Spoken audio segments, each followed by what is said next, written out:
കഴിഞ്ഞ വീഡിയോയിൽ ബിഗിനേഴ്സ് ആയിട്ടുള്ളവർക്ക് തയ്ക്കാൻ ഉപകാരപ്പെടുന്ന കുറച്ച് സാധനങ്ങൾ കാണിച്ചു തന്നായിരുന്നു. ഒരു കിറ്റ്, സ്വയം കിറ്റ് കാണിച്ചു തന്നായിരുന്നു. നെക്സ്റ്റ് വീഡിയോയും അതുമായി ബന്ധപ്പെട്ട് തന്നെയാണ്. ഞാൻ എന്തായാലും തയ്യൽ പഠിച്ച് സെറ്റായിട്ടേ ഇരിക്കുകയുള്ളൂ എന്നുള്ളൊരു ഒരു പ്രതിജ്ഞയിലാണ്. അപ്പോൾ അതിന് ഹെൽപ്ഫുള്ളായിട്ട് മീഷോയിൽ നിന്ന് വാങ്ങിയ വേറൊരു സാധനമാണ് ബോംബെ ഫാൻസി നെക്ക്. എനിക്കെപ്പോഴും എനിക്ക് തയ്ക്കാനൊന്നും അറിയത്തൊന്നുമില്ല.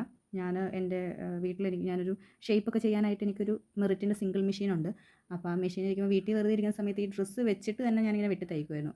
പക്ഷേ കഴുത്തും ഈ കൈക്കുഴയും അതാണ് ശരിയാവാതെ പോകുന്നത്. അപ്പോൾ പിന്നെ തയ്ക്കാറൊന്നുമില്ലായിരുന്നു. പക്ഷേ ഇപ്പോൾ തയ്യൽക്കൂലി ഭയങ്കര തയ്യൽക്കൂലിയാണ്. അഫോർഡബിൾ റേറ്റിൽ നമുക്ക് റണ്ണിങ് മെറ്റീരിയൽ കിട്ടും. എന്നിരുന്നാൽ പോലും തയ്യൽക്കൂലി വളരെയധികം. അപ്പം എപ്പോഴും നമ്മളൊരു റെഡിമെയ്ഡ് ഡ്രസ്സ് എടുക്കുന്നേക്കാളും നല്ലത് നമ്മുടെ അളവിൽ തയ്ക്കുന്ന ഡ്രസ്സാണ് എപ്പോഴും നമുക്ക് ഭംഗിയായിട്ടുള്ളത്. അപ്പോൾ ഞാനോർത്തു ഇങ്ങനത്തെ ലൊട്ടിലൊടുക്ക് സാധനങ്ങളൊക്കെ കിട്ടുമല്ലോ നമുക്ക്. വലിയ റേറ്റും ഇല്ല. ഇതിന് 102 രൂപയായിട്ടുള്ളൂ. 30 പീസും ഉണ്ട്.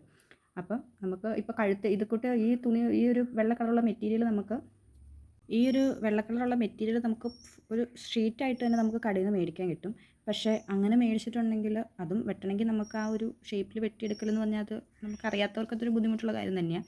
ഇതാണെങ്കിൽ അങ്ങനെ വെട്ടി വന്നതാണ്. ഫ്രീ സൈസ്, അഡൾട്ടിനുള്ള ഫ്രീ സൈസ് ആയിട്ടുള്ളതാണ് വെട്ടി വന്നേക്കുന്നത്. ഇതപ്പോൾ നമുക്ക് ആ തുണിയിലോട്ട് പിടിപ്പിച്ച് തയ്ച്ചതിന് ശേഷം ഈ വശത്തുള്ള എക്സ്ട്രാ തുണിയുണ്ടല്ലോ നമ്മുടെ തുണിയുടെ, അത് കട്ട് ചെയ്ത് കളയുക. അപ്പോൾ നമുക്ക് ഷേപ്പിൽ കിട്ടും. പക്ഷേ നമ്മൾ ഈ കടയിൽ നിന്ന് മേടിക്കുന്ന ആ ഒരു മെറ്റീരിയൽ അല്ല ഇത് വേറൊരു തരം പേപ്പറും പേപ്പറൊക്കെ മിക്സ് ആയിട്ടുള്ള കൂട്ടൊരു പേപ്പർ. ഞാൻ ഈ കടയിലൊക്കെ കണ്ടിട്ടുണ്ട് ഇതിൻ്റെ ഷീറ്റ്. തയ്യൽ കടയിലൊക്കെ പോകുമ്പോൾ ചേച്ചിമാർ വെട്ടുന്ന ഒരു ഇച്ചിരി കട്ടിയുള്ളത്. പക്ഷേ ആ ഒരു സംഭവം അല്ല ഇത്.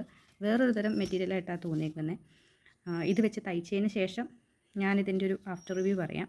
ഇതിപ്പോൾ മേടിച്ചൊരു റിവ്യൂ ആണ്. ഫസ്റ്റ് റിവ്യൂവിൽ എനിക്ക് ഓക്കെയാണ്. മെറ്റീരിയൽ ഇച്ചിരി വ്യത്യാസം കാണുമല്ലോ എല്ലാത്തിനും.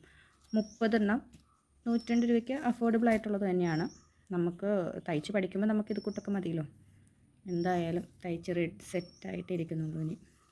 അപ്പം വീഡിയോ കാണുന്ന തയ്ക്കാൻ ആഗ്രഹമുള്ളവരൊക്കെ ഇത് മേടിച്ച് ട്രൈ ചെയ്ത് നോക്കാം.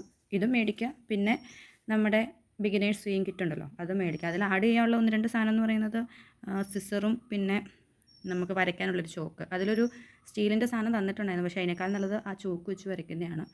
വരയ്ക്കുക. പിന്നെ കുറച്ച് നൂല് മേടിക്കുക. അതൊക്കെയാണ് നെക്സ്റ്റ് ആവശ്യമുള്ള സാധനങ്ങൾ. അപ്പം വീട്ടിൽ ചെറിയൊരു തയ്യൽ മെഷീനും തയ്ക്കാൻ ആഗ്രഹമുള്ളവർ ഇതൊക്കെ ഒന്ന് മേടിച്ച് ട്രൈ ചെയ്ത് നോക്കുക. യൂസ്ഫുൾ ആയിട്ടുള്ള സംഭവങ്ങളായത്.